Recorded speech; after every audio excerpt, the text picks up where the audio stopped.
Hey there, welcome to the Orlando Science Center. I'm meteorologist Eric Burris, resident nerd, down here in the Life exhibit with Grace. And Grace, we're talking a little bit about the touch tank that's available here. Absolutely. So down here in Life, in the ocean habitat, we do have a couple of different areas you can check out. So we have our shark habitat behind us, and we have a small coral area as well. And then we have our touch pool right here. So the touch pool is super cool. You can see all types of invertebrates that are actually local. You can find them right off the coast of Florida.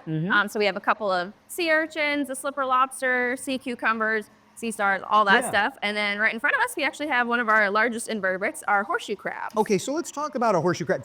First, I mean, my kids think they're just the coolest looking things ever. Yeah. And just, you know, under the shell is where all the crab is, right? So you can't really see it. But let's talk a little bit about a horseshoe crab. What does a horseshoe crab do to like the ecosystem of the ocean? Yeah, of course. So to the ecosystem, they are super important. So invertebrates in general, their eggs can be super important for other animals. So that acts as a part of the food chain. They are a little bit closer to the bottom, of course. But that is the circle of life. So their eggs act as food for different types of birds, like seagulls, other shorebirds, which is super important. Also, they are pretty much found, again, like right off the Atlantic. So you can see them pretty commonly climbing around on the beach as well. So you might even see them out on your next beach trip. Do like the beach shuffle that way you don't step on one at the beach. Yes. Now you have two here in the touch tank. So let's talk. So are they boys? Are they girls? Yeah. So we do have two. One is a male, one is a female. I'll actually show you real quick.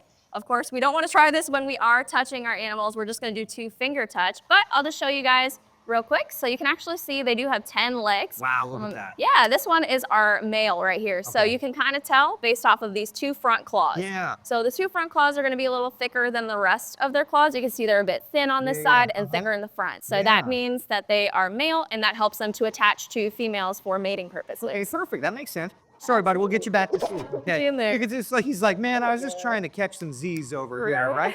All right. So this is something that anybody can come to. You go, you wash your hands at the sink, and then you can come check out there's starfish, there's urchins, all that fun stuff. And anybody can do it coming to the Science Center. Yes, anyone can do it if you're brave enough. They won't hurt you, I promise. So we just want to make sure, of course, wash our hands. And when we're touching them, we do 2 fingers. 1 is okay too. And then you just touch really gently just on the back of their shells. That way we don't, hurt any of them. And we want to make sure they're comfortable as well as us being comfortable. Grace, thank you so much for your time. Thank you so much for joining us for the science of it.